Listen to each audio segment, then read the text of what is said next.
Hello mga ka-59, mga kasama. Welcome back and I'm excited.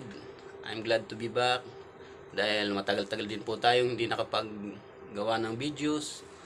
And sa buhay po talaga ng tao ay minsan dumarating mga ka-59 ang mga pagsubok.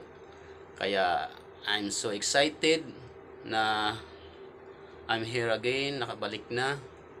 At today's video nga pala mga ka-59 ang gagawin natin ngayon at i-share dahil para sa ating mga ka-59 yung mga naka-duty sa surrounding buildings, ganoon, mga robbing.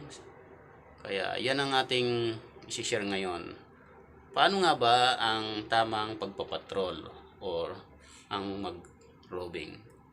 And before that mga ka-59, para po sa mga bago at nakapasyal sa aking munting bahay, don't forget to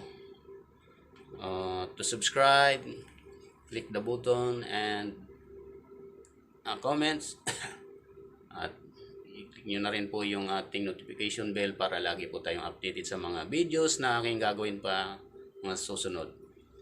And supportan nyo po ang aking channel. And let's go!